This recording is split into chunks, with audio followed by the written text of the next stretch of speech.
이 여자 생년월일하고 옛날 주소까지 하나도 빠짐없이 알아와요. 고윤희가 낮은 목소리로 말했습니다. 사모님, 서현 아가씨 연적 확인이라면 이 정도로도 충분할 텐데요. 조사원이 조심스레 되물었습니다. 고윤희가 서류를 쥔 손에 힘을 주며 대답했습니다. 아니요.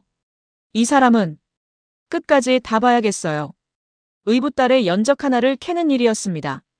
그런데 왜 고윤희의 손끝은 이토록 떨리는 걸까요? 그 여자의 이름 석자가 어째서 오래전 묻어둔 상처를 이렇게 후벼 파는 걸까요? 고윤희 자신도 아직은 그 답을 알지 못합니다. 고윤희는 조용한 서재에서 조사원과 마주 앉아 있었습니다. 얼마 전 서현이 눈물로 털어놓은 이야기가 내내 마음에 걸려 남편도 모르게 사람을 하나 붙여둔 참이었습니다. 서현이 그토록 오래 마음에 품어온 남자, 그 남자의 곁에 새로 나타났다는 여자. 고윤희는 그 여자가 어떤 사람인지 제 눈으로 확인하고 싶었습니다. 서현은 며칠 전 고윤희의 무릎에 얼굴을 묻고 오래도록 울었습니다. 23년을 한결같이 좋아한 사람인데 이제와 다른 여자가 그 곁을 차지했다며 서럽게 울먹였습니다. 고윤희는 그런 의붓딸의 등을 쓸어내리며 어떻게든 힘이 되어주고 싶었습니다. 그것이 사람을 붙인 첫 번째 이유였습니다. 지난번에 이름하고 사는 데는 알아봤습니다. 한규림, 반찬가게에서 일하는 33 여자입니다. 조사원이 수첩을 넘기며 말했습니다. 그 이름을 듣는 순간 고윤희는 잠깐 숨을 멈췄습니다. 흔한 성에 흔치 않은 이름이었습니다. 어딘가 귀에 익은 듯도 하고 아닌 듯도 했습니다. 고윤희는 애써 표정을 다잡으며 말을 이었습니다. 그것만으로는 부족해요. 이 여자 생년월일하고 예전에 살던 집 주소, 그리고 형제자매가 어떻게 되는지까지 다 알아봐 주세요. 조사원이 잠시 고윤희를 바라보았습니다. 연적의 신상을 캐는 일치고는 지나치게 세세한 요구였습니다. 보통은 어디 사는 누구인지, 무슨 일을 하는지 정도면 마음 정리에 충분했으니까요. 사모님, 결혼 상대 뒷조사도 아니고 그저 아가씨 마음 정리하실 일이면 이렇게까지는. 조사원이 말끝을 흐렸습니다. 고윤희가 단호하게 그의 말을 잘랐습니다. 제가 판단할게요. 실장님은 알아오시기만 하면 돼요. 최대한 빨리 정확하게요. 조사원은 더 묻지 않고 고개를 숙였습니다. 오래 이 일을 해온 사람다운 눈치였습니다. 고윤희는 그가 서재를 나가고 나서도 한참을 그 자리에 앉아 있었습니다. 스스로도 이해할 수 없는 불안이 명치 어딘가에서 작게 꿈틀거리고 있었습니다. 서현의 연적. 그저 그뿐인 여자여야 했습니다. 그런데 고윤희는 자꾸만 그 이름을 소리내어 되뇌게 되었습니다. 한규림, 한규림. 무언가가 손에 잡힐 듯 잡히지 않았습니다. 목구멍 아래에서 이름 하나가 자꾸 걸려 넘어오지 못하는 듯한 그런 이상한 기분이었습니다. 고윤희는 애써 그 불안을 접어두었습니다. 어차피 서류가 오면 다 밝혀질 일이라고 그렇게 스스로를 다독였습니다. 그날 밤 고윤희는 좀처럼 잠들지 못했습니다. 침대에 누워 천장을 바라보는데 자꾸만 그 이름이 어둠 속에서 떠올랐습니다. 반찬가게에서 일하는 33 여자라니 나이가 공교롭게도 규림과 같았습니다. 고윤희는 얼른 그 생각을 밀어냈습니다. 33인 여자가 세상에 어디 규림 하나뿐이겠습니까?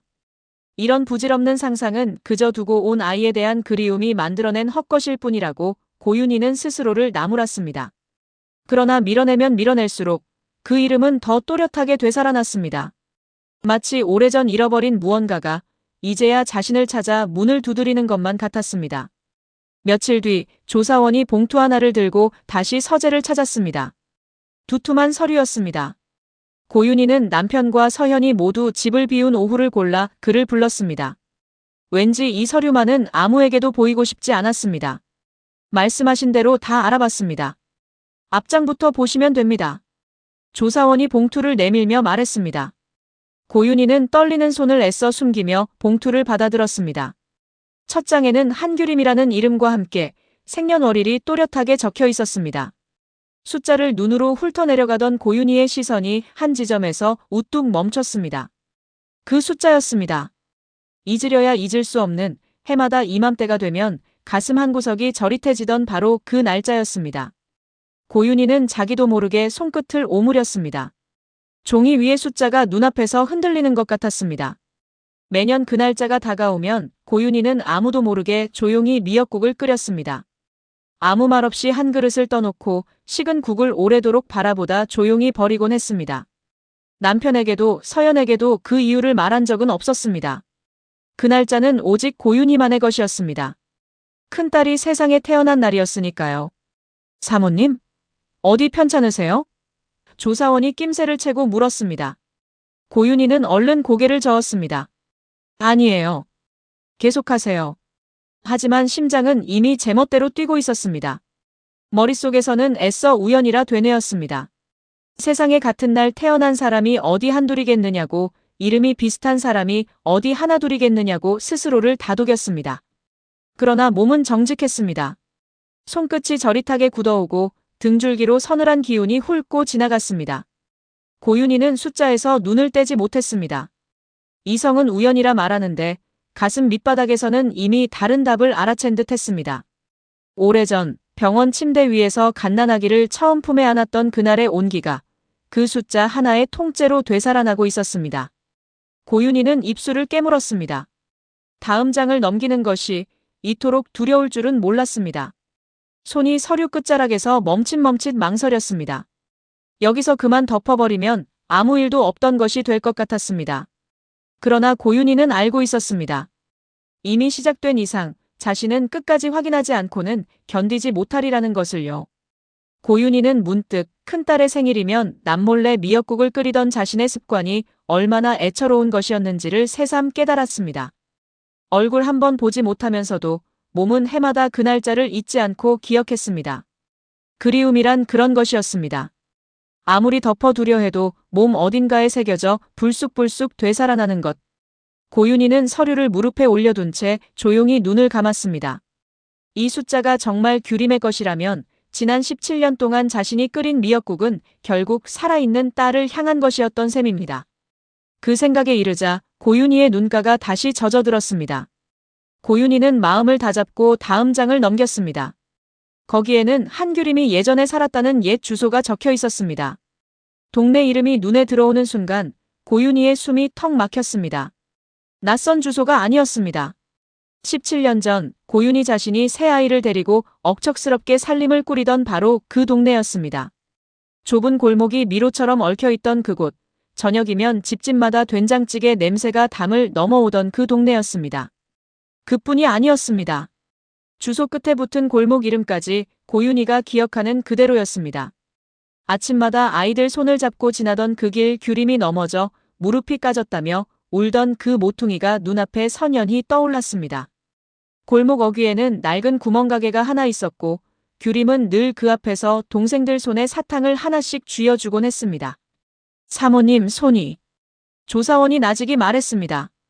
고윤희는 그제야 자신의 손이 떨려 종이의 글자가 흔들리고 있다는 걸 깨달았습니다. 얼른 서류를 무릎 위에 내려놓고 두 손을 포겠습니다. 그러나 떨림은 쉬이 멎지 않았습니다. 손끝에서 시작된 떨림이 어느새 어깨까지 번져 있었습니다. 괜찮아요. 오래 앉아 있었더니 손이 좀 저리네요. 고윤희가 애써 태어난 목소리로 둘러댔습니다. 조사원은 더 캐묻지 않았지만 그 눈빛에는 옅은 의아함이 남아 있었습니다. 고윤희는 그 시선을 피해 창밖으로 고개를 돌렸습니다. 우연이라기에는 겹치는 것이 너무 많았습니다. 같은 날짜, 같은 동네, 같은 골목. 고윤희의 머릿속에서 애써 세워둔 방어벽이 하나씩 무너져 내리고 있었습니다. 그래도 고윤희는 아직 인정하고 싶지 않았습니다. 여기까지는 그저 지독한 우연일 수도 있다고 마지막까지 그렇게 믿고 싶었습니다. 세상에는 설명할 수 없는 우연이 얼마든지 있으니까요.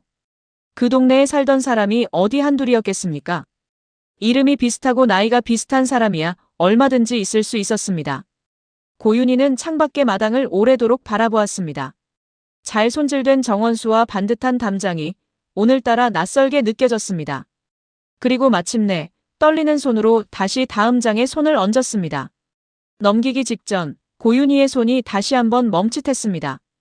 이 마지막 장을 확인하고 나면 어쩌면 자신은 두 번 다시 예전의 평온으로 돌아가지 못할지도 모른다는 예감이 스쳤습니다. 지금 이대로 서류를 덮고 그저 서연을 위로하는 계모로만 남을 수도 있었습니다. 아무것도 모르는 척 지금껏 그래왔듯이 재혼 가정의 안온한 울타리 안에 머물 수도 있었습니다. 그러나 고윤희는 그럴 수 없었습니다. 만약 저 종이 속의 여자가 정말 규림이라면 모른 척 눈을 감는 것은 두 번째로 딸을 버리는 일이 될 테니까요. 고윤희는 숨을 깊이 들이쉬었습니다. 마지막 장이었습니다. 거기에는 한규림의 형제자매 이름이 나란히 적혀 있었습니다. 고윤희의 시선이 그 두 이름 위에 못 박히듯 멎었습니다. 한규영, 한규호. 고윤희의 입에서 소리 없는 신음이 새어나왔습니다. 그것은 우연으로 설명할 수 있는 이름이 아니었습니다. 16살 큰딸 아래, 연년생 둘째와 막내. 고윤희가 두 손으로 씻기고 먹이고 재웠던 바로 그 아이들의 이름이 종이 위에 그대로 옮겨 적혀 있었습니다. 규영. 손해보는 일은 죽어도 안 하겠다며 어린 나이에도 야무지던 둘째 딸이었습니다. 엄마가 쫓겨나던 날에도 눈물 한 방울 흘리지 않던, 그래서 더 마음이 아프던 아이였습니다. 규호. 아직 젖살도 안 빠진 채 엄마 치맛자락을 붙들고 놓지 않던 막내였습니다. 그 어린 것을 떼어놓고 나오던 순간을 고윤희는 지금도 잊지 못했습니다. 고윤희는 그 이름들을 눈으로 몇 번이고 다시 읽었습니다. 읽을수록 심장이 방망이질을 쳤습니다. 이름의 획 하나하나가 오래전 아이들의 얼굴을 하나씩 불러왔습니다. 이 형제자매 이름은 확실한 건가요? 고윤희가 겨우 입을 열었습니다. 목소리가 갈라져 나왔습니다. 호적하고 여러 경로로 교차 확인한 겁니다. 틀림없습니다. 조사원이 담담하게 대답했습니다. 틀림없다는 그 한마디가 고윤희의 마지막 방어벽마저 허물었습니다. 생년월일이 같고 살던 동네가 같고 골목이 같았습니다. 그런데 이제는 동생들의 이름까지 하나도 어긋나지 않고 맞아떨어졌습니다. 이 모든 것이 우연일 확률이 과연 얼마나 되겠습니까? 고윤희는 스스로에게 물었지만 답은 이미 정해져 있었습니다. 고윤희는 서류를 무릎에 놓은 채 눈을 감았습니다. 감은 눈꺼풀 안쪽으로 오래도록 억눌러온 얼굴 하나가 떠올랐습니다. 16, 아직 앳된 큰딸의 얼굴이었습니다. 늘 동생들을 먼저 챙기느라 정작 제 것은 뒤로 미루던 아이. 엄마가 힘들어할까봐 힘든 내색 한번 하지 않던 아이. 고윤희는 더는 우연이라는 말 뒤에 숨을 수 없었습니다. 반찬 가게에서 일한다는 그 여자, 서현의 연적이라는 그 한규림이 다름 아닌 자신이 두고 온 큰딸이라는 사실을 이제는 마주해야 했습니다. 서류를 쥔 고윤희의 손이 하얗게 질렸습니다. 규영과 규호. 그 이름을 소리내어 불러보고 싶었지만 목이 메어 아무 소리도 나오지 않았습니다. 두 아이는 지금 어떤 모습으로 자랐을까요? 규영은 그토록 야무지더니 제 앞가림은 잘하고 있을까요? 막내 규호는 이제 28쯤 되었을 텐데 여전히 그 순한 얼굴 그대로일까요? 서류 한 장에 담긴 이름들이 고윤희에게는 지난 17년의 공백을 통째로 들이미는 것 같았습니다. 그 세월 동안 아이들은 자라고 늙고 아파했을 텐데 고윤희는 그 어느 순간에도 곁에 없었습니다. 그 죄스러움이 종이 위 이름들 사이로 무겁게 번져나갔습니다. 조사원을 돌려보내고 홀로 남은 고윤희의 머릿속에 오래 봉인해 두었던 17년 전 그날이 서서히 되살아났습니다. 그것은 떠올리는 것만으로도 온몸이 굳어오는 밤이었습니다. 그날 남편 한석중은 만삭의 젊은 여자를 집에 데리고 들어왔습니다. 그러고는 아무렇지도 않게 이혼을 요구했습니다. 우리가 사랑해서 한 결혼도 아니지 않으냐고 이제 정말 사랑하는 사람을 만났으니 비켜달라고 했습니다. 그 말이 어찌나 절절하던지 고윤희는 한동안 말을 잃었습니다. 그토록 다정한 사랑 고백이 하필 자신의 남편 입에서 나오는 것만 아니었다면 좋았을 것입니다. 고윤희는 버티고 또 버텼습니다. 아이들 때문이었습니다. 규림과 규영은 이제 겨우 16이었고 막내 규호는 11살밖에 되지 않았습니다. 그러나 남편은 집요했고 결국 무릎을 꿇고 짐을 싸야 했던 건 고윤희였습니다. 세상은 조강지처의 편이 아니었습니다. 아이 하나라도 데리고 나오고 싶었습니다. 하지만 둘째 규영은 차갑게 뼈를 때렸습니다. 엄마를 따라가서 자기한테 득될 게 뭐가 있느냐고요. 그 어린 것의 입에서 나온 말이라기엔 너무 매서워 고윤희는 아무 대꾸도 하지 못했습니다. 막내는 너무 어려 아무것도 몰랐습니다. 그리고 큰딸 규림에게는 차마 묻지도 못했습니다. 자신이 떠나고 나면 그 어린 것이 동생들의 엄마 노릇을 대신해야 할 테니까요. 고윤희는 큰딸에게 감당 못할 짐을 지우고 나오는 셈이었습니다. 짐을 챙겨 대문을 나서던 그 새벽의 냉기가 지금 이 순간까지 고스란히 되돌아왔습니다. 고윤희는 그날 잠든 척 돌아누운 규림의 등을 오래도록 바라보았습니다. 어깨가 미세하게 떨리는 걸 보고 깨어있다는 걸 알았습니다. 그러나 아무 말도 건네지 못했습니다. 미안하다는 말 한마디가 그 어린 것에게는 더 큰 상처가 될까봐 두려웠습니다. 엄마가 미안하다고 말하는 순간 규림은 정말로 버려졌다는 걸 실감할 테니까요. 그래서 고윤희는 침묵을 택했습니다. 17년이 지난 지금 그 침묵이 이토록 무거운 돌덩이가 되어 되돌아올 줄은 고윤희는 정말 몰랐습니다. 그날 삼키지 못한 말들이 이제야 목구멍을 찢고 올라왔습니다. 그날 이후로도 고윤희는 수없이 그 새벽을 곱씹었습니다. 만약 그때 규림을 흔들어 깨워 함께 가자고 손을 내밀었더라면 어땠을까요? 아니면 최소한 미안하다는 말이라도 한마디 남겼더라면요.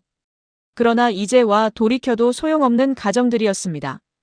고윤희가 택한 것은 침묵이었고 그 침묵의 대가로 규림은 16의 엄마 없는 아이가 되었습니다. 동생들의 도시락을 싸고 아버지의 뒷수습을 하고 끝내 제 꿈까지 접어야 했을 그 세월이 모두 고윤희가 등을 돌린 그 새벽에서 시작된 것이었습니다. 고윤희는 두 손으로 입을 막았습니다. 흐느낌이 새어나올까 두려웠습니다. 얼마나 그렇게 앉아 있었을까요? 고윤희는 무릎 위에 서류를 천천히 내려놓았습니다. 그러고는 한참을 멍하니 벽 한 곳만 바라보았습니다. 아무 생각도 나지 않는 듯 하면서도 머릿속은 온갖 생각으로 터질 것만 같았습니다. 조사원이 전해준 이야기들이 하나하나 다시 떠올랐습니다. 반찬 가게에서 억척스럽게 일한다는 여자. 8살 아들을 혼자 키우는 싱글맘. 손님에게 상냥하고 어려운 이웃을 그냥 지나치지 못하는 오지랖 넓은 사람. 그 이야기를 처음 들었을 때 고윤희는 그저 남의 일이라 여겼습니다. 서연의 마음을 아프게 하는 얼굴도 모르는 어떤 여자일 뿐이었습니다. 그런데 이제는 아니었습니다. 그 여자가 억척스럽게 아들을 키운다는 대목에서 고윤희의 가슴이 저릿했습니다. 오지랖이 넓어 남의 일을 그냥 지나치지 못한다는 대목에서는 눈시울이 뜨거워졌습니다. 어릴 적 규림이 꼭 그랬으니까요. 길에서 우는 아이를 보면 제 일처럼 달래주고 무거운 짐을 든 노인을 보면 기어이 들어주고야 마는 아이였습니다. 한 반장이라는 별명이 괜히 붙은 게 아니었습니다. 고윤희는 두 손으로 얼굴을 감쌌습니다. 이제는 더 부정할 수가 없었습니다. 그 여자가 자신이 두고 온 큰딸이라는 사실이 이제는 막연한 짐작이 아니라 지울 수 없는 확정으로 가슴에 박혔습니다. 얼마나 억척스럽게 살았을까요? 엄마 없이 그 어린 나이에 동생들을 건사하고 이제는 제 아들까지 혼자 키우면서요. 대학 진학도 포기하고 사랑도 사치라 여기며 24시간을 숙제처럼 살았을 그 세월이 고윤희의 눈앞에 그려졌습니다. 고윤희가 편안한 재혼 가정에서 따뜻한 밥을 먹는 동안 두고 온 큰딸은 반찬 가게 좁은 주방에서 하루하루를 버티고 있었던 것입니다. 그 사실이 고윤희의 가슴을 갈기갈기 찢어놓았습니다. 도망치듯 눌러둔 죄책감이 이제는 걷잡을 수 없이 부풀어 올랐습니다. 고윤희는 스스로에게 물었습니다. 나는 지금까지 무엇을 하며 살아온 것일까? 두고 온 아이들이 어떻게 사는지 한 번이라도 제대로 알아본 적이 있었던가? 그저 잘 지내리라 믿고 싶었을 뿐 그것은 자신을 위한 위안에 지나지 않았습니다. 그 깨달음이 고윤희를 더욱 아프게 했습니다. 고윤희는 조사원이 남긴 사진 한 장을 다시 집어들었습니다. 반찬 가게 앞에서 손님을 배웅하며 웃고 있는 한규림의 모습이 담긴 사진이었습니다.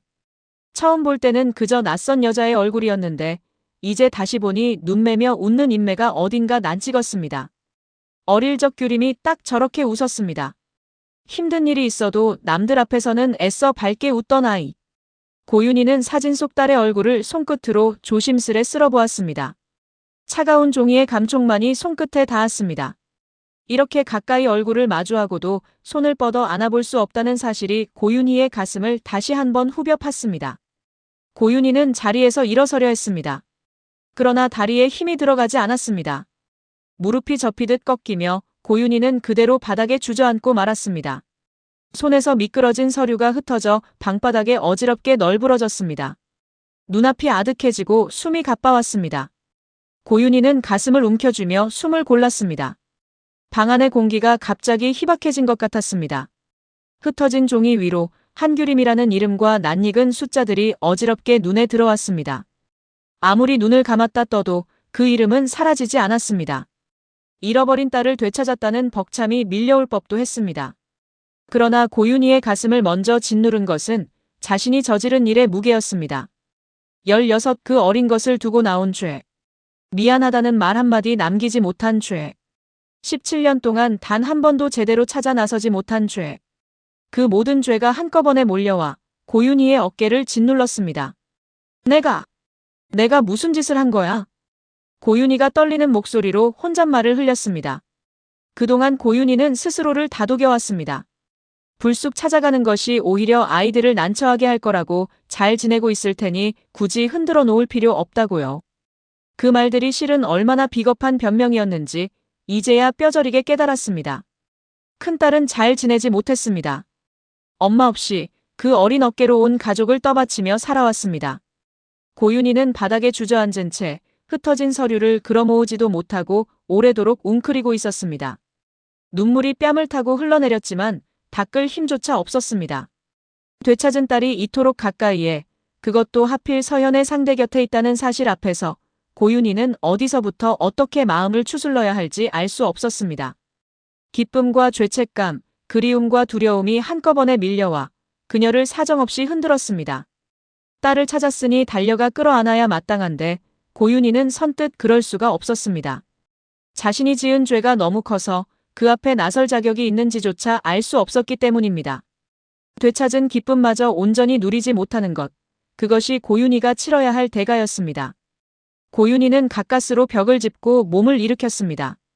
다리가 여전히 후들거렸습니다. 흩어진 서류를 한 장 한 장 끌어모아 봉투에 다시 넣으면서도 손이 멋대로 떨렸습니다.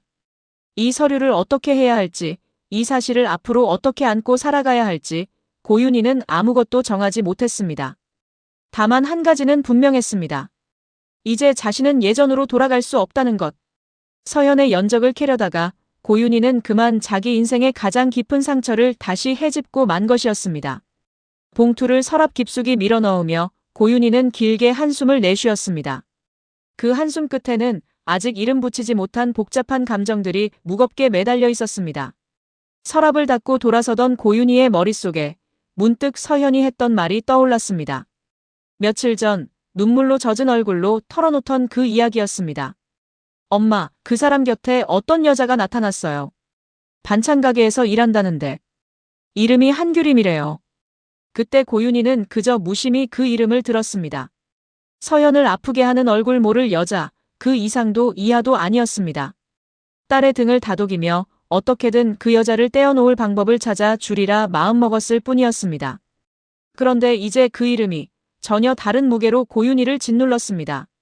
서현이 그토록 애타하던 그 연적이 다름 아닌 자신의 친딸 한규림이었습니다. 이 사실을 깨닫는 순간 고윤희는 두 겹의 충격이 한꺼번에 밀려오는 것을 느꼈습니다.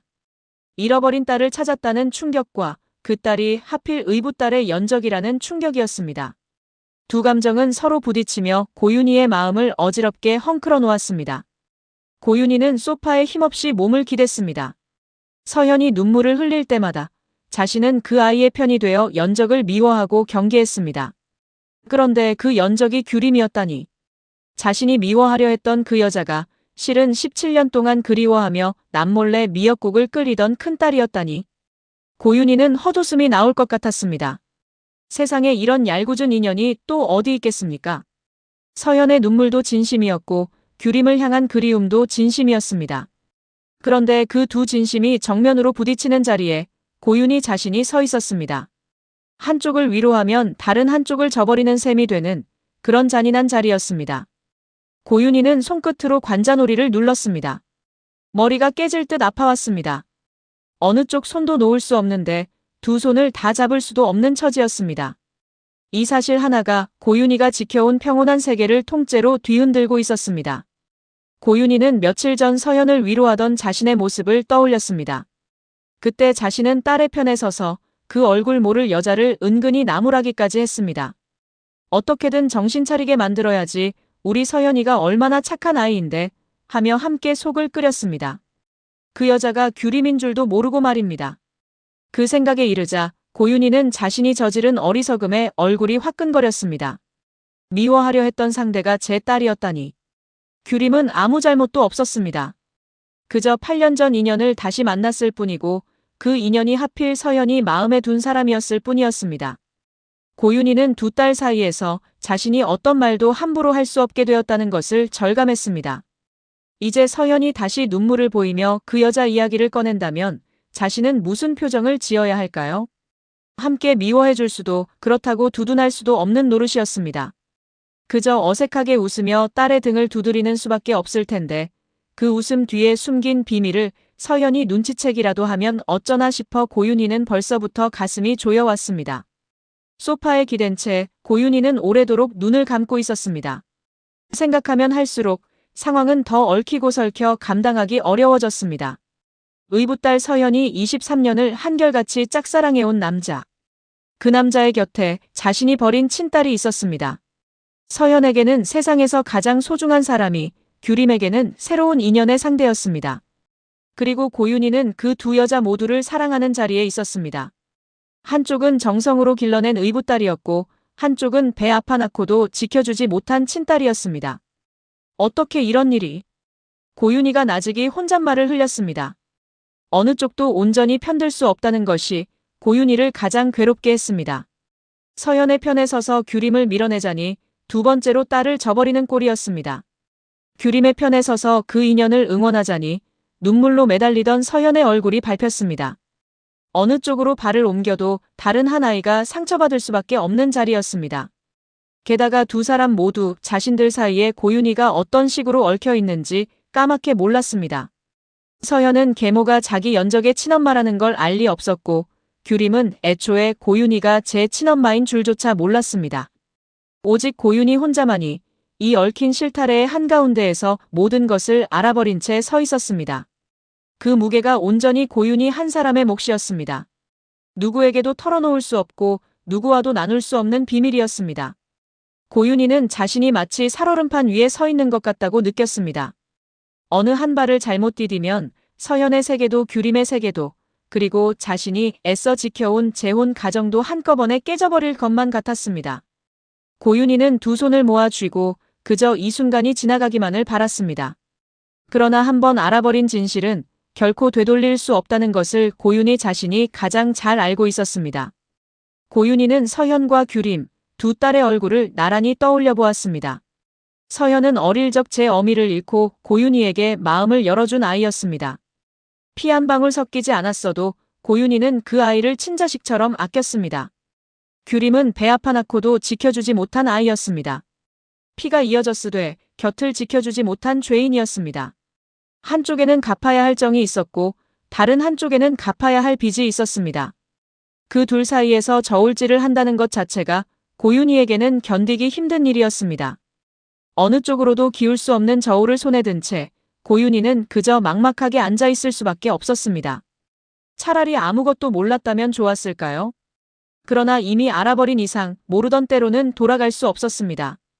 고윤희는 두 손으로 얼굴을 감싼 채 오래도록 그 자리를 뜨지 못했습니다.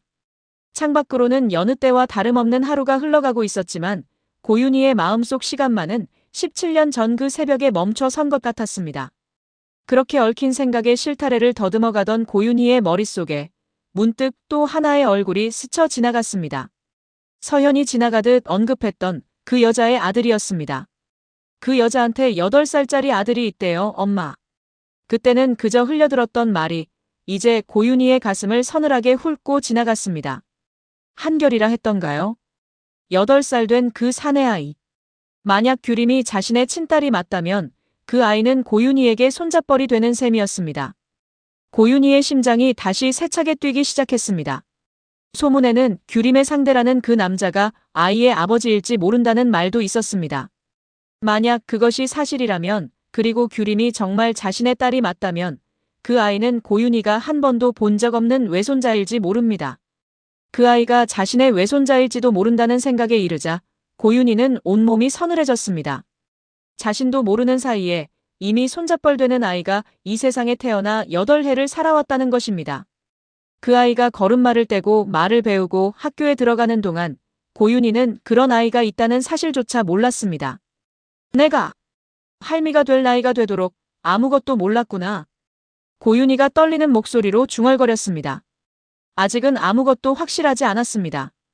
아이의 아버지가 정말 그 남자인지도 그 아이가 정말 자신의 핏줄인지도 무엇 하나 확정된 것은 없었습니다. 그러나 확실하지 않다는 그 사실이 오히려 고윤희를 더 불안하게 만들었습니다. 어쩌면 하는 예감들이 꼬리에 꼬리를 물고 이어졌습니다. 고윤희는 자신도 모르게 8살 아이의 얼굴을 상상하고 있었습니다. 규림을 닮았을까 아니면 그 아버지를 닮았을까? 어떤 표정으로 웃고 어떤 목소리로 엄마를 부를까? 상상만으로도 가슴이 먹먹해졌습니다. 만나본 적도 없는 아이가 이토록 사무치게 그리울 수 있다는 것을 고윤희는 그제야 알았습니다. 재혼 가정을 지키며 살아온 자신의 세계가 그 작은 아이의 존재 하나로 조금씩 금이 가고 있었습니다. 고윤희는 자신도 모르게 손잡벌되는 아이가 있다면 무엇을 해주고 싶은지를 헤아리고 있었습니다. 따뜻한 밥을 지어 먹이고 좋아하는 반찬을 골라 담아주고 추운 날이면 목도리를 둘러주고 싶었습니다. 그러나 그 모든 상상은 이내 서글픔으로 바뀌었습니다. 자신에게는 그럴 자격이 없었으니까요. 딸조차 지켜주지 못한 사람이 무슨 낯으로 손자를 품에 안겠습니까? 게다가 그 아이의 아버지가 정말 서현이 사랑하는 그 사람이라면 이 얽힘은 더욱 풀기 어려워질 것이었습니다. 고윤희는 관자놀이를 짚으며 깊은 한숨을 내쉬었습니다. 알면 알수록 감당해야 할 진실의 무게는 더 무거워지기만 했습니다. 8살 아이의 얼굴을 그리다 말고 고윤희는 문득 지난 세월을 돌아보았습니다. 그동안 자신이 어떤 마음으로 버텨왔는지가 새삼 아프게 다가왔습니다. 얼마 전 규영이 17년 만에 눈앞에 나타났을 때의 일이 떠올랐습니다. 다 자란 둘째 딸이 제 발로 찾아왔는데도 고윤희는 끝내 냉정하게 딸을 돌려보냈습니다. 반가움이 없어서가 아니었습니다. 오히려 너무나 반가워서 그 마음을 들키면 안 될 것 같아서였습니다. 한번 마음을 열면 그동안 억눌러온 그리움이 툭 터지듯 쏟아질 것 같았습니다. 고윤희는 오래도록 그렇게 살아왔습니다. 두고 온 아이들을 마음속에서 죽은 자식처럼 여기며 애써 인연의 끈을 끊어온 세월이었습니다. 인연을 끊어야 그리움도 끊긴다고 믿었습니다. 아예 없는 자식이라 생각해야 죄책감도 조금은 덜어질 것 같았습니다. 그렇게 스스로를 다잡으며 재혼 가정 안에서 새로운 삶에만 몰두하려 했습니다. 잊었다고 생각했는데 하나도 잊지 못했구나. 고윤희가 젖은 눈으로 중얼거렸습니다. 그 모진 다짐이 규림이라는 이름 하나에 한순간 무너져 내렸습니다. 죽은 자식처럼 여기며 애써 밀어냈던 아이들이 실은 단 하루도 마음에서 떠난 적이 없었다는 걸 고윤희는 이제야 인정했습니다. 규영을 냉정하게 돌려보낸 그 밤에도 고윤희는 돌아서서 소리 죽여 울었습니다. 그 눈물이 무엇을 뜻하는지 그때는 애써 외면했지만 이제는 알 수 있었습니다. 끊어냈다고 믿었던 인연은 실은 조금도 끊어지지 않았습니다. 다만 고윤희 혼자 눈을 감고 없는 척했을 뿐이었습니다. 규림이라는 이름이 다시 그 눈을 억지로 뜨게 만들었고 한 번 뜬 눈은 다시 감기지 않았습니다. 밀어내려 애쓸수록 더 또렷해지는 얼굴들 앞에서 고윤희는 자신이 지금껏 얼마나 헛된 다짐에 매달려왔는지를 깨달았습니다. 그리움은 다짐으로 끊어낼 수 있는 것이 아니었습니다. 고윤희는 오래전 새 아이를 두고 집을 나서던 자신에게 되뇌던 말을 떠올렸습니다. 아이들을 위해서라도 자신은 없는 사람이 되어야 한다고요. 엄마가 곁에 없어도 아이들이 흔들리지 않도록 아이의 마음에서 지워주는 편이 낫다고 믿었습니다. 그렇게 스스로를 지운 세월이 17년이었습니다. 그런데 이제 와보니 지워진 것은 아무것도 없었습니다. 아이들의 이름 석자 앞에서 이토록 무너지는 자신을 보며 고윤희는 그 오랜 다짐이 결국 자기 기만이었음을 인정할 수밖에 없었습니다. 어미의 마음은 아무리 눌러도 사라지지 않는 것이었습니다. 오히려 억누른 세월만큼 그리움은 더 깊이 뿌리를 내리고 있었습니다. 겉으로는 아무렇지 않은 척 살아왔지만 마음 밑바닥에는 늘 새 아이가 웅크리고 있었던 것입니다. 고윤희는 이제야 그 사실을 똑바로 마주하며 지난 세월이 얼마나 스스로를 속인 나날이었는지 깨달았습니다. 그때였습니다. 서재 문을 두드리는 소리가 정적을 깨뜨렸습니다. 고윤희는 화들짝 놀라 몸을 일으켰습니다. 여보, 안에 있어요? 불이 켜져 있길래. 남편 장훈태의 목소리였습니다. 고윤희는 황급히 손등으로 눈가를 훔쳤습니다. 그러고는 책상 위에 꺼내두었던 사진 한 장을 서랍 안으로 얼른 밀어 넣었습니다. 심장이 방망이질을 쳤습니다. 네, 여보. 들어오세요. 고윤희가 애써 목소리를 가다듬으며 대답했습니다. 문이 열리고 장훈태가 걱정스러운 얼굴로 들어섰습니다. 아내의 붉어진 눈가를 보고 그의 표정이 이내 어두워졌습니다. 당신 무슨 일 있어요? 눈이 왜 이렇게 부었어? 어디 아픈 거 아니에요? 장훈태가 다가와 아내의 얼굴을 살폈습니다. 그 다정한 목소리에 고윤희는 하마터면 다시 눈물이 쏟아질 뻔했습니다. 이토록 자상한 남편에게 자신이 숨기고 있는 이 엄청난 비밀을 어떻게 털어놓을 수 있겠습니까? 규림의 존재를 안다는 것은 지난 세월의 상처를 다시 헤집는 일이었습니다. 그리고 그것은 지금의 화목한 가정에 파란을 일으킬 수도 있는 일이었습니다. 아니에요, 여보. 그냥 옛날 생각이 좀 나서요. 아무 일도 아니에요. 고윤희가 억지로 미소를 지어 보였습니다. 장훈태는 그 말을 온전히 믿지는 못하는 눈치였지만 더 캐묻지 않았습니다. 대신 아내의 어깨를 가만히 감쌌습니다. 무슨 일이든 혼자 끙끙 앓지 말아요. 당신 곁에 내가 있잖아요. 장훈태가 나직이 말했습니다. 그 말이 고맙고도 미안해서 고윤희는 남편의 가슴에 얼굴을 묻었습니다. 곁에 있어주는 사람이 있다는 것이 이토록 따뜻한데 정작 자신은 그 사람에게조차 마음을 온전히 열 수 없었습니다. 비밀의 무게는 오롯이 고윤희 혼자만의 것이었습니다. 장훈태가 조용히 서재를 나간 뒤 고윤희는 다시 서랍을 열어 사진을 꺼냈습니다. 방금 전 남편의 다정한 눈빛과 사진 속 딸의 낯선 얼굴이 마음속에서 자꾸 겹쳐졌습니다.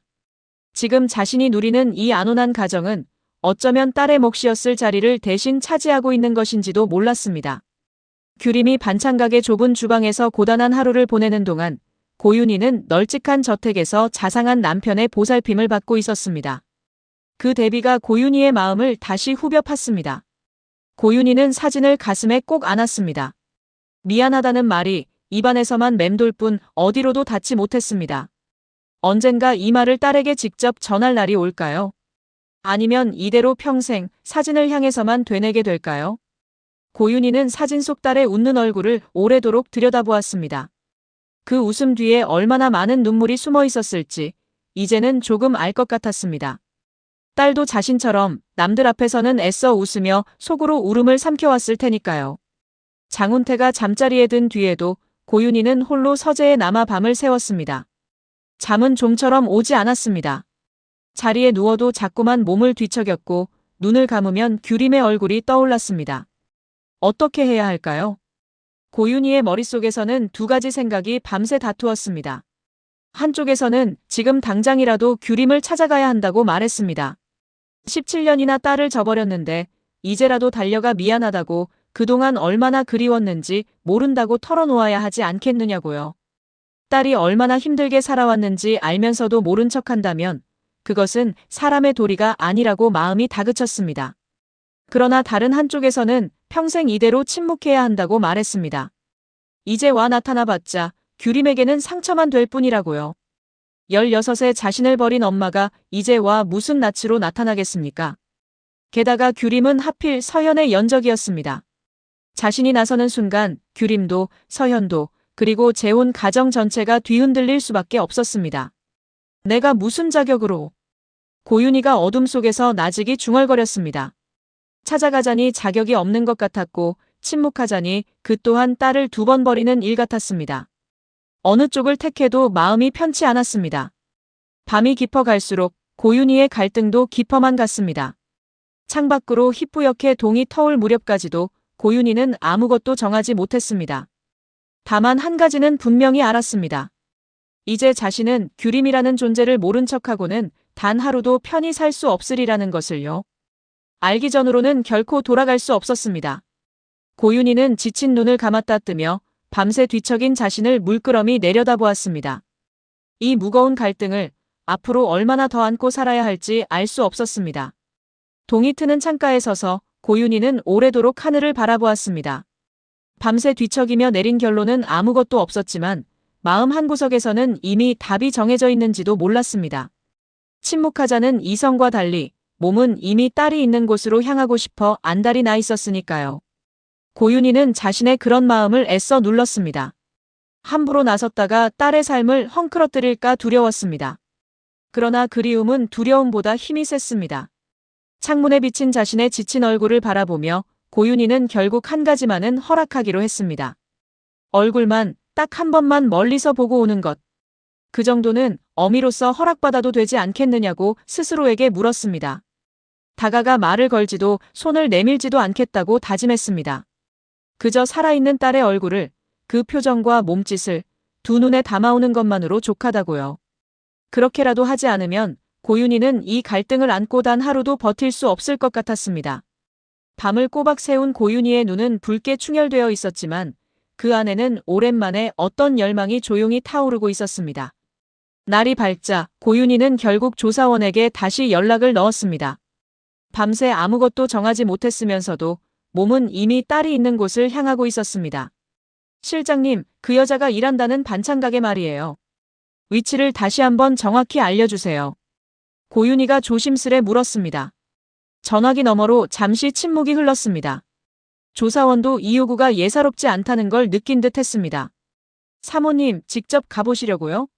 괜히 얼굴 마주쳤다가 곤란한 일이라도 생기면. 조사원이 걱정스레 말했습니다. 그냥 서현이 일로 그 여자하고 한번 단판을 지어볼까 해서요. 얼굴이라도 보고 이야기를 해야 서현이 마음도 정리가 될 것 같아서. 고윤희가 둘러댔습니다. 그것은 절반은 핑계였습니다. 서현의 연적과 단판을 짓겠다는 것은 겉으로 내세운 명분이었고 실은 제 눈으로 직접 딸을 확인하고 싶은 마음이 훨씬 컸습니다. 서류로만 확인한 사실이 아직은 실감으로 다가오지 않았습니다. 사진 속 얼굴이 정말 규림인지 정말 자신의 큰딸이 맞는지 두 눈으로 똑똑히 보아야만 믿을 수 있을 것 같았습니다. 조사원이 반찬 가게의 위치와 가는 길을 자세히 일러주었습니다. 고윤희는 그 주소를 종이에 받아 적으며 손이 다시 떨려오는 것을 느꼈습니다. 오래된 시장통 한 귀퉁이에 있는 작은 반찬 가게라고 했습니다. 전화를 끊고 고윤희는 한동안 그 주소를 내려다보았습니다. 이 종이 한 장이 17년의 세월을 건너 딸에게로 이어지는 길이라 생각하니 가슴이 벅차오르면서도 두려웠습니다. 막상 얼굴을 마주하면 자신이 어떤 표정을 지어야 할지조차 알 수 없었습니다. 그러나 고윤희는 더는 미룰 수 없다고 느꼈습니다. 옷장을 열어 눈에 띄지 않는 수수한 옷을 골라 입으며 고윤희는 몇 번이고 마음을 다잡았습니다. 그저 멀리서 얼굴만 한번 보고 오자고, 그거면 된다고 스스로를 타일렀습니다. 거울 앞에 선 고윤희는 자신의 매무새를 오래도록 살폈습니다. 혹시라도 딸이 자신을 알아볼까, 아니 알아보지 못할까, 두 가지 마음이 동시에 들었습니다. 알아본다면 그 자리에서 무너질 것 같았고, 알아보지 못한다면 그 또한 견디기 어려울 것 같았습니다. 고윤희는 화장기 없는 얼굴에 옅은 색 스카프를 둘렀습니다. 손이 떨려 스카프 매듭이 자꾸 삐뚤어졌습니다. 여러 번을 고쳐 매고 나서야 고윤희는 겨우 현관으로 향했습니다. 문고리를 잡은 손이 차가웠습니다. 이 문을 나서면 17년 만에 처음으로 딸과 같은 하늘 아래, 같은 거리에 서게 되는 것이었습니다. 고윤희는 크게 숨을 한번 들이쉬고 조용히 문을 열었습니다. 아침 햇살이 눈부시게 쏟아져 들어왔습니다. 고윤희는 잠시 눈을 가늘게 떴다가 천천히 발을 내디뎠습니다. 한 걸음 한 걸음이 무겁고도 떨렸습니다. 이 길의 끝에 무엇이 기다리고 있을지, 딸의 얼굴을 마주한 순간 자신이 어떻게 될지 아무것도 짐작할 수 없었습니다. 다만 고윤희의 발걸음은 이미 딸이 있는 곳을 향해 조금씩 나아가고 있었습니다. 오래된 시장통 한 귀퉁이에 조사원이 일러준 반찬 가게가 있었습니다. 고윤희는 가게에서 20걸음쯤 떨어진 전봇대 옆에 멈춰 섰습니다.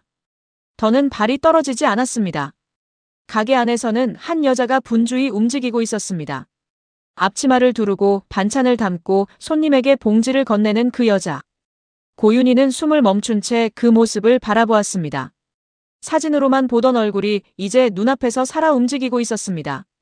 차마 안으로 들어설 수는 없었습니다. 단판을 짓겠다던 다짐은 온데간데 없이 사라지고 고윤희는 그저 멀찍이 서서 딸을 지켜보기만 했습니다. 다가가면 무너질 것 같았고 다가가지 않으면 견딜 수 없을 것 같았습니다. 이거 방금 무친 거라 아주 맛있어요. 많이 드세요. 규림이 손님에게 반찬 봉지를 건네며 환하게 웃었습니다. 그 웃는 얼굴을 보는 순간 고윤희의 가슴이 무너져 내렸습니다. 16 시절의 규림이 그 얼굴 위로 고스란히 겹쳐졌기 때문입니다. 힘든 살림에도 늘 밝게 웃으며 동생들을 챙기던 그 아이. 어려운 이웃을 보면 제1처럼 나서던 그 아이가 세월을 건너 눈앞에 서 있었습니다. 손님이 무거운 짐을 들자 규림은 얼른 달려가 함께 들어주었습니다. 그러고는 가게 앞까지 배웅하며 몇 번이고 고개를 숙였습니다. 그 오지랖, 그 다정함. 조금도 변하지 않았습니다. 한 반장이라는 별명이 어울리던 그 성정 그대로였습니다. 고윤희는 터져나오려는 울음을 억지로 삼켰습니다. 손으로 입을 틀어막았지만 눈물은 기어이 뺨을 타고 흘러내렸습니다. 저렇게 밝게 웃는 얼굴 뒤에 얼마나 많은 고생이 숨어 있었을지. 엄마 없이 동생들을 건사하고 이제는 제 아들까지 혼자 키우면서도 여전히 남을 먼저 챙기는 저 마음이 어디서 나온 것인지 고윤희는 알 수 있었습니다. 저 다정함은 어쩌면 자신이 물려준 유일한 것이었는지도 모릅니다. 그러나 그것을 자랑스러워할 자격조차 고윤희에게는 없었습니다. 그저 멀찍이 서서 눈물을 훔치며 딸을 바라보는 것. 그것이 어미가 할 수 있는 전부였습니다. 고윤희는 가게 안을 오래도록 살폈습니다. 좁은 주방, 낡은 진열대, 바쁘게 오가는 딸의 발걸음. 그 모든 것이 딸의 고단한 세월을 말해주는 것 같았습니다. 저 좁은 공간에서 딸은 매일같이 새벽부터 반찬을 만들고 손님을 맞았을 것입니다. 그러면서도 아이를 키우고 동생들 뒷바라지까지 했을 테지요.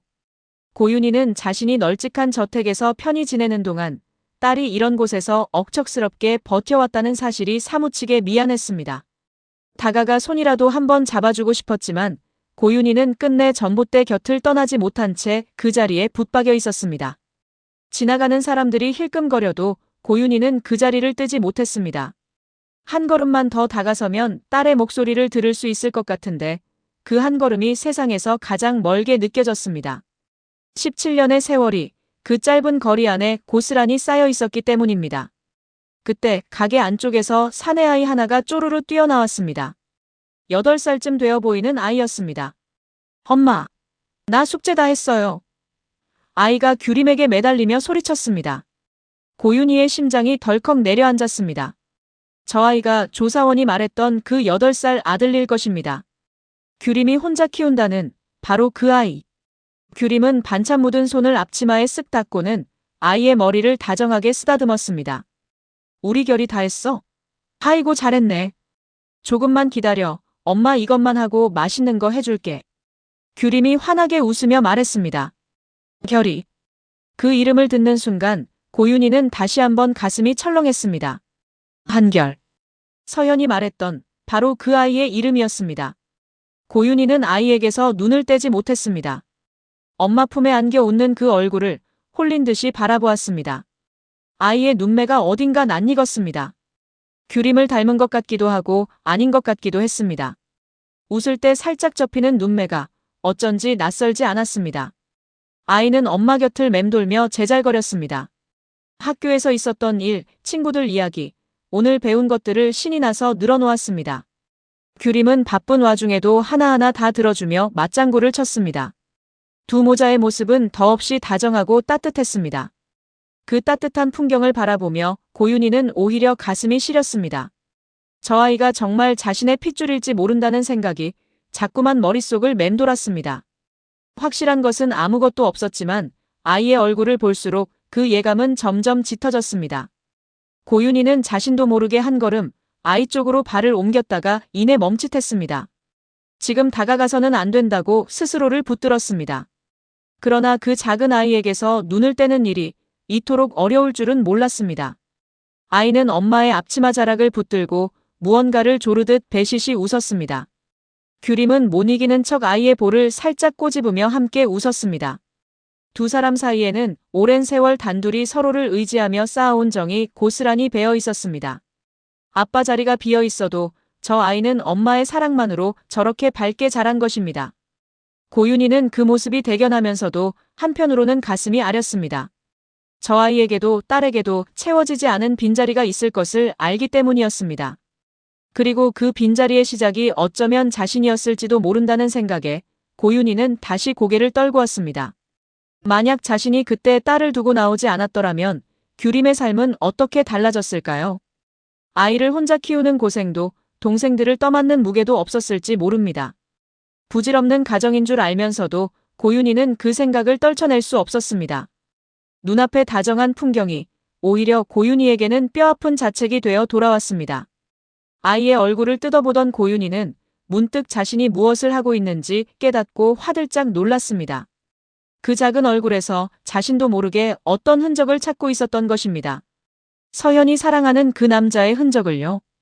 소문대로 아이의 아버지가 정말 그 사람이라면 아이의 얼굴 어딘가에 그 사람의 모습이 배어 있을지도 모른다는 생각이었습니다. 코의 모양, 이마의 선, 웃을 때의 표정 같은 것들을요. 고윤희는 자신이 그런 것을 살피고 있었다는 사실에 스스로도 놀랐습니다. 내가 지금 무슨 생각을... 고윤희가 나직이 중얼거렸습니다. 그러나 한번 시작된 예감은 좀처럼 사그라들지 않았습니다.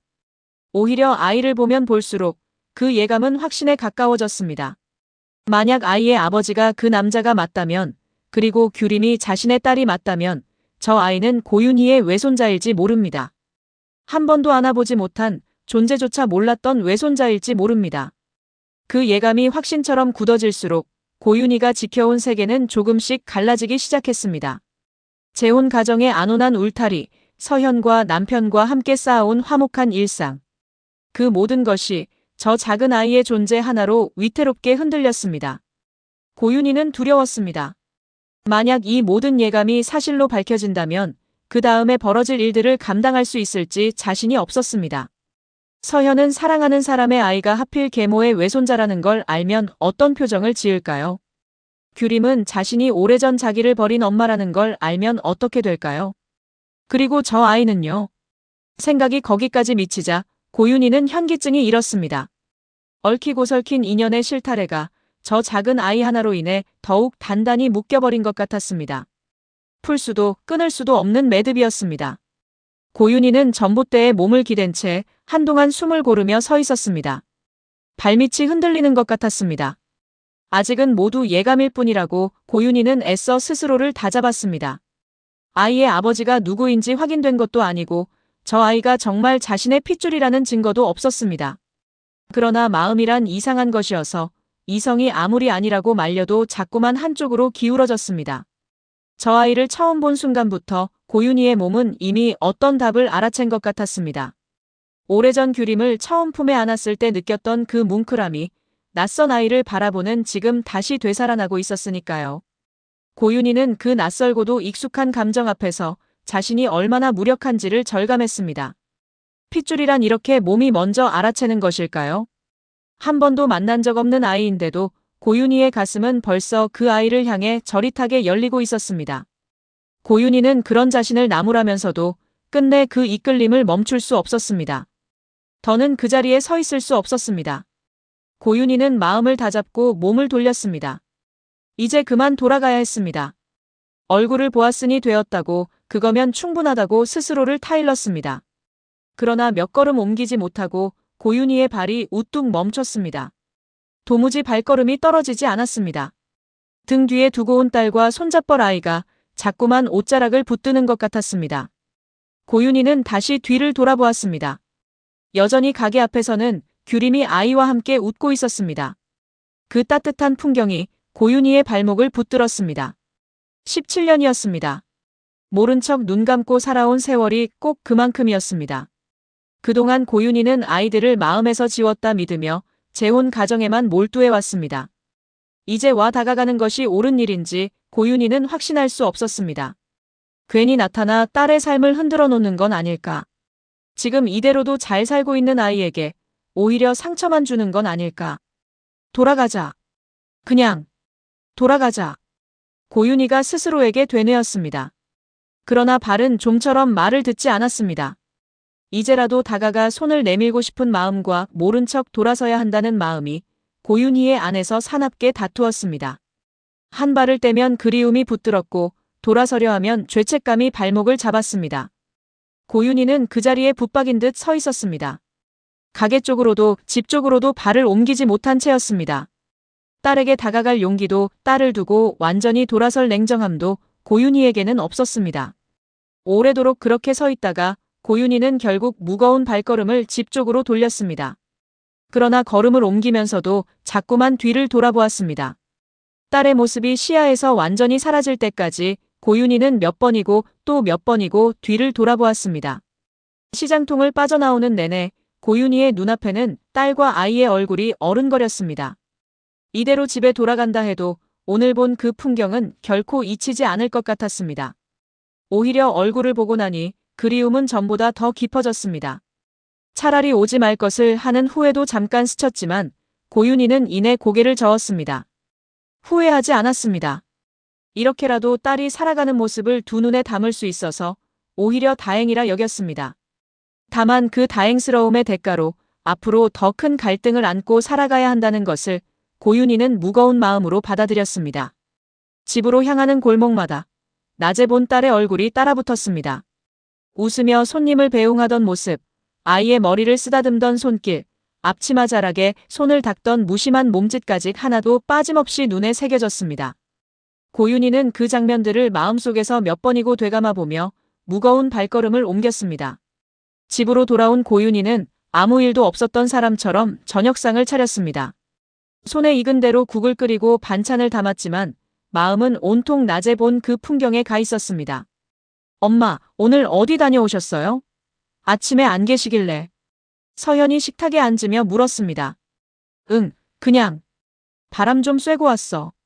고윤희가 애써 태연히 대답했습니다. 저녁을 먹는 내내 고윤희는 자꾸만 손이 허공에서 멈췄습니다. 젓가락을 들었다가 반찬을 집지도 못하고 도로 내려놓기를 몇 번이나 반복했습니다. 낮에 본 딸의 웃는 얼굴과 엄마를 부르며 매달리던 아이의 목소리가 자꾸만 눈앞에 어른거렸습니다.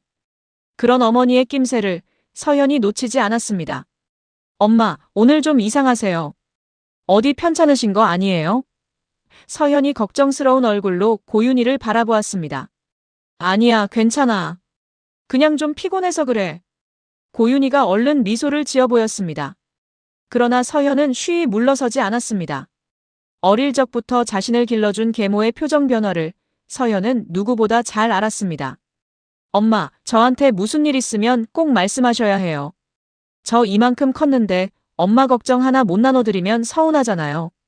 서연이 고윤희의 손을 가만히 잡았습니다. 그 다정한 손길에 고윤희는 다시 가슴이 미어졌습니다. 이 아이가 그토록 사랑하는 사람의 곁에 자신의 친딸이 있다는 걸, 그리고 자신은 그 사실을 이미 알아버렸다는 걸 서연은 꿈에도 모를 것입니다. 고윤희는 서연의 손을 마주잡으며 애써 웃었습니다. 그러나 그 웃음 뒤로 삼킨 말들이 목구멍에 걸려 쓰라렸습니다. 아무 일도 없다고 둘러댈수록 고윤희의 마음은 더욱 무거워지기만 했습니다. 저녁상을 물리고 나서도 고윤희는 좀처럼 마음을 가라앉히지 못했습니다. 설거지를 하는 손끝이 자꾸만 멈칫거렸습니다. 물소리 너머로 낮에 들었던 아이의 목소리가 자꾸만 되살아났습니다. 엄마 하고 부르던 그 맑은 목소리. 고윤희는 그 목소리의 주인이 정말 자신의 손자일지 모른다는 생각에 접시를 쥔 손에 힘이 풀렸습니다. 서연이 곁에서 도와주겠다며 다가왔지만 고윤희는 괜찮다며 얼른 물러세웠습니다. 지금 이 순간만은 아무에게도 자신의 흔들리는 얼굴을 보이고 싶지 않았습니다. 화목한 저녁 식탁 위로 고윤희 혼자만 아는 비밀이 무겁게 내려앉고 있었습니다. 서연은 여전히 계모의 안색을 살피며 곁을 맴돌았습니다. 그 다정한 눈빛이 고마우면서도 고윤희는 왠지 그 눈길을 마주하기가 어려웠습니다. 서연이 그토록 사랑하는 사람의 아이가 어쩌면 자신의 손자일지 모른다는 사실을 떠올릴 때마다 고윤희는 이 아이에게 못할 짓을 하고 있는 것만 같아 마음이 아렸습니다. 그날 밤 온 집안이 잠든 뒤 고윤희는 홀로 서재로 향했습니다. 그러고는 서랍 깊숙한 곳에서 오래된 사진 한 장을 꺼냈습니다. 아무에게도 보인 적 없는 고윤희만의 사진이었습니다. 16살 규림의 사진이었습니다. 집을 나오던 날 고윤희가 유일하게 챙겨 나온 것이었습니다. 빛바랜 사진 속에서 어린 규림이 수줍게 웃고 있었습니다. 동생들 사이에 서서 큰 누나답게 의젓한 표정을 짓고 있는 그 얼굴. 고윤희는 떨리는 손으로 사진을 어루만졌습니다. 17년 동안 힘들 때마다 몰래 꺼내보던 사진이었습니다. 이 사진 속 어린 딸이 어떻게 자랐을지, 어떤 어른이 되었을지 고윤희는 늘 궁금해하면서도 확인할 용기가 없었습니다. 그런데 오늘 마침내 그 답을 보았습니다. 낮에 본 반찬 가게의 규림 손님에게 웃어주고 아이를 다정하게 품던 그 여자의 얼굴이 사진 속 16딸의 얼굴 위로 천천히 겹쳐졌습니다. 두 얼굴은 하나였습니다. 세월이 흘렀어도 그 다정한 눈매와 웃음만은 조금도 변하지 않았습니다. 규림아. 우리 규림이. 고윤희가 사진을 끌어안으며 흐느꼈습니다. 소리 죽인 울음이 어두운 서재에 낮게 번졌습니다. 고윤희는 사진을 가슴에 안은 채 오래도록 어깨를 들썩였습니다. 그토록 그리던 딸을 찾았는데 마음 놓고 달려가 안을 수조차 없었습니다. 고윤희는 사진을 책상 위에 가만히 내려놓고 오래도록 들여다보았습니다. 16의 규림과 33의 규림. 그 사이에는 고윤희가 함께하지 못한 17년의 세월이 통째로 비어 있었습니다. 그 세월 동안 딸이 겪었을 고생과 눈물을 고윤희는 이제와 하나도 되돌려줄 수 없었습니다. 다만 지금부터라도 무언가를 할 수 있다면 그것이 무엇일지 고윤희는 밤새 헤아렸습니다. 그러나 무엇을 어떻게 해야 할지 답은 쉬이 나오지 않았습니다. 다가서는 것도 물러서는 것도 모두 딸에게는 또 다른 파문이 될 것이었기 때문입니다. 게다가 이제는 딸 하나만의 문제가 아니었습니다. 서현이 있었고 어쩌면 손자일지 모를 그 아이가 있었고 오랜 세월 지켜온 재혼 가정이 있었습니다. 고윤희가 어느 쪽으로 발을 내딛느냐에 따라 그 모든 사람의 운명이 함께 흔들릴 것이었습니다. 그 무게를 고윤희는 오롯이 혼자 짊어지고 있었습니다. 이제 고윤희는 알았습니다. 자신이 더는 모른 척 살 수 없다는 것을요. 오늘 딸의 얼굴을 두 눈에 담은 이상 지금까지처럼 눈 감고 살아가는 일은 불가능했습니다. 다가가야 할지 침묵해야 할지 딸을 위해 나서야 할지 딸을 위해 물러서야 할지 고윤희는 이제 그 선택의 갈림길 앞에 홀로 서 있었습니다.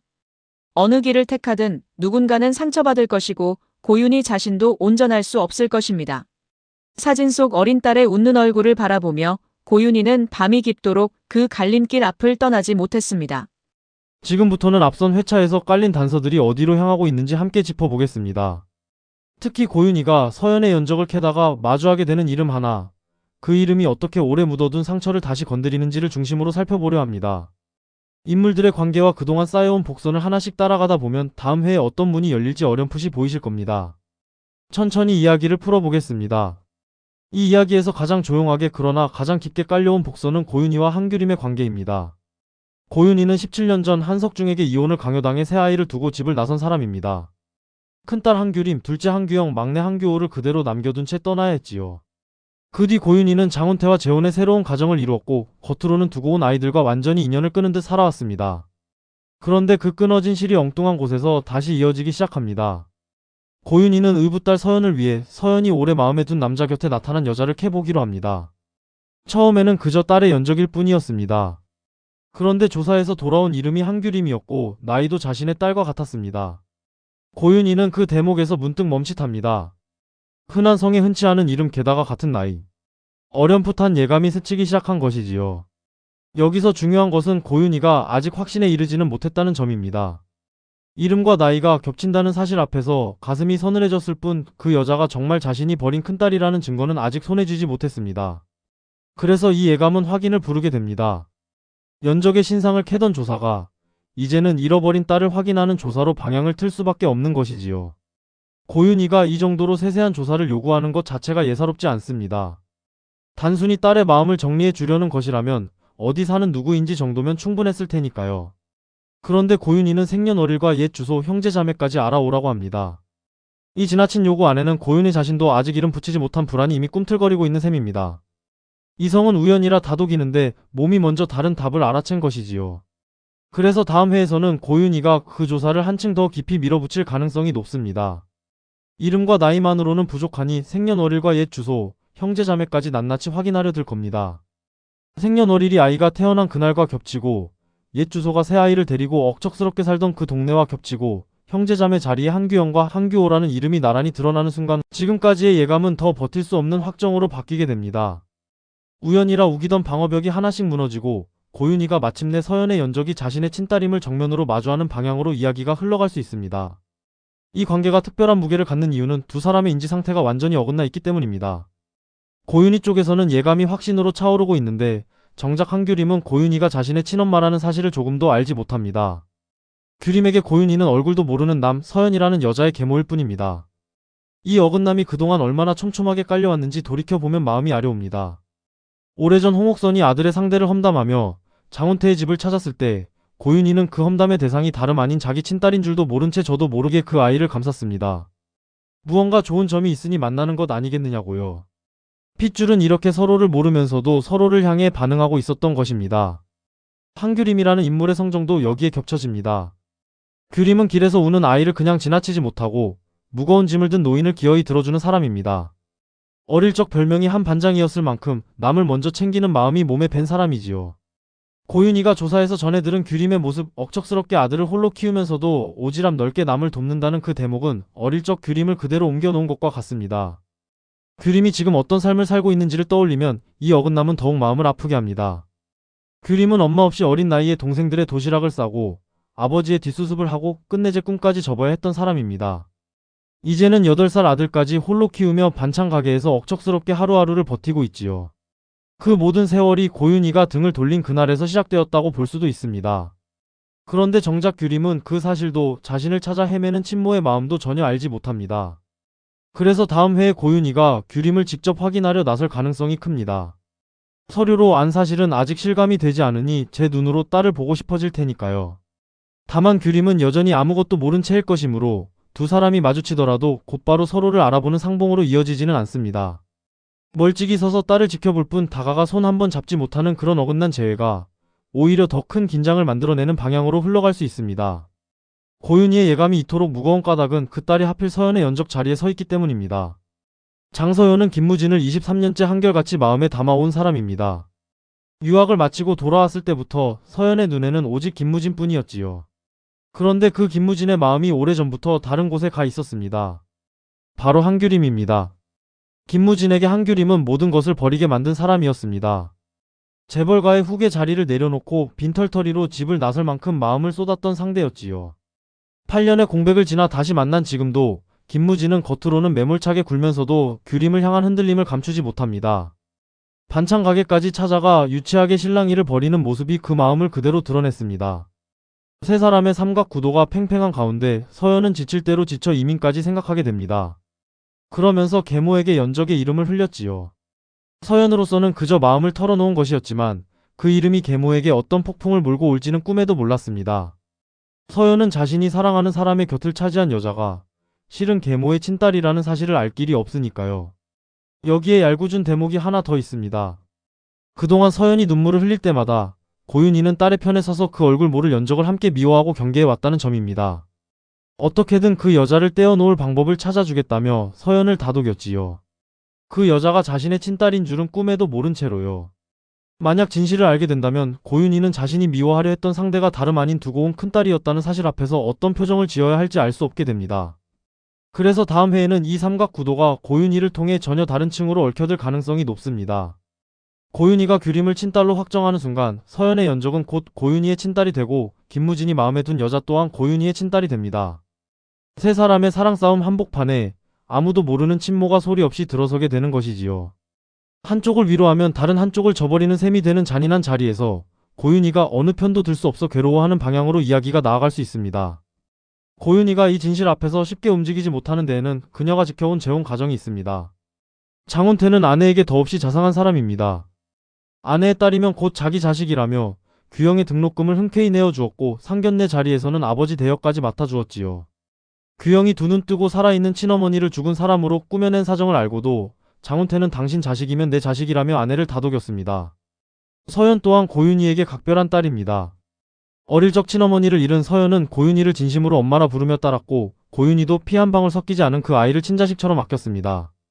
이 재혼 가정은 고윤희에게 오랜 세월 안온한 울타리가 되어 주었습니다. 두고 온 아이들에 대한 죄책감을 애써 덮으며 살아올 수 있었던 것도 어쩌면 이 울타리 덕이었지요. 그런데 규림이라는 이름 하나가 그 울타리에 금을 내기 시작합니다.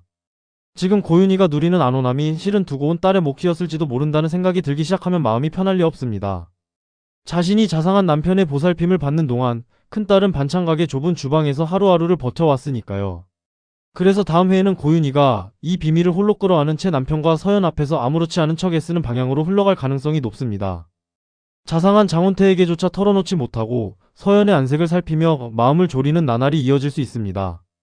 화목해 보이는 저녁 식탁 위로 고윤이 혼자만 아는 무게가 내려앉는 그런 조용한 균열이 깊어지는 쪽으로 이야기가 나아갈 수 있습니다. 이 얽힘을 한층 더 단단하게 묶는 매듭이 바로 한결입니다. 8살 한결은 한규림이 홀로 키우는 아들이고 그 친부가 김무진일 것이라는 암시가 그동안 거듭 깔려왔습니다. 취향도 식성도 판박이처럼 맞아떨어졌고 헤어진 시점과 아이의 나이도 정확히 겹칩니다. 김무진 스스로도 친자 확인을 떠올릴 만큼 확신에 가까워졌다가 규림의 삶을 흔들 권리가 없다며 스스로 물러섰지요. 다만 이 친부 관계는 아직 확정된 사실이 아니라 강한 암시로만 남아 있습니다.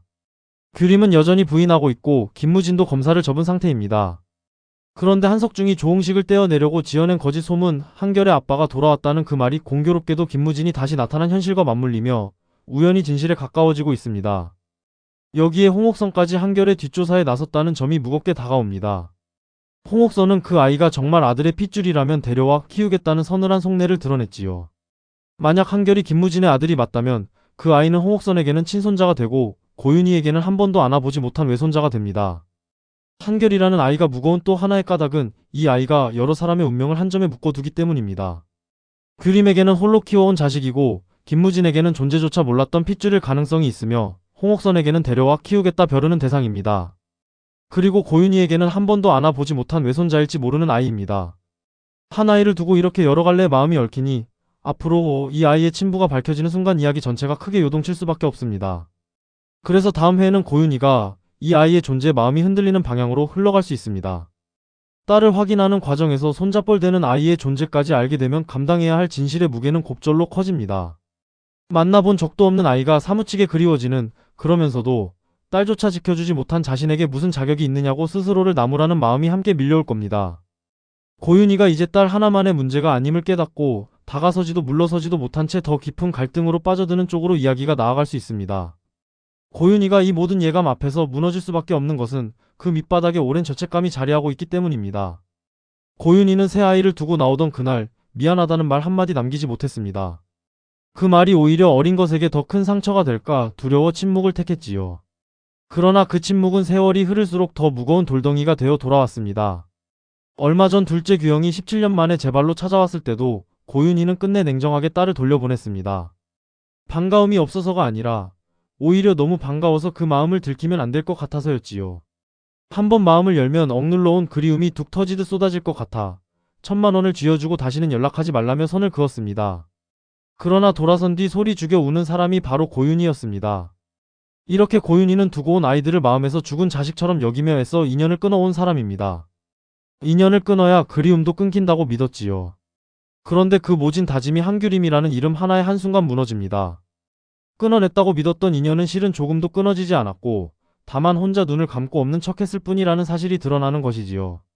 그래서 다음 회에는 이 오랜 침묵이 마침내 고윤희를 움직이게 만드는 방향으로 흘러갈 가능성이 높습니다. 이성은 나설 자격이 없다고 말리는데 몸은 이미 딸이 있는 곳을 향하는 그 갈림길 앞에 고윤희가 홀로 서게 될 겁니다. 딸을 위해 나서야 할지 딸을 위해 물러서야 할지. 어느 길을 택하든 누군가는 상처받을 수밖에 없는 그 선택 앞에서 고윤희의 오랜 죄책감이 어떤 결정을 이끌어낼지가 앞으로의 큰 줄기가 될 수 있습니다. 오늘은 고윤희를 중심으로 연적을 캐던 뒷조사가 어떻게 친딸에게로 향하는지 그 길을 따라가 보았습니다. 규림은 여전히 엄마를 모르고 서영과 무진 사이의 삼각 구도는 팽팽하며 한결이라는 아이까지 얽혀 실타래는 점점 단단해집니다. 오랜 세월 두고 온 아이들을 마음에서 지웠다 믿어온 고윤희가 이름 석자 앞에서 그 다짐이 헛된 것이었음을 마주하는 순간 이야기는 새로운 국면으로 접어들게 됩니다. 이 모든 무게를 홀로 알아버린 고윤희가 다음 회에 어떤 발을 내디딜지 그 조심스러운 첫걸음을 함께 지켜봐 주시면 좋겠습니다. 오늘 해석 함께 해주셔서 고맙습니다. 서연의 연적으로만 여겼던 여자가 실은 자신이 두고 온 큰딸일지 모른다는 예감, 그리고 그 예감을 확정으로 굳혀갈 고윤희의 조사가 오늘의 큰 줄기였지요. 한규림은 아직 아무것도 모르고 고윤희만이 얽힌 실타래를 홀로 쥐고 있습니다. 다음 회에는 이 어긋난 인지가 어디로 향할지 함께 지켜봐 주세요.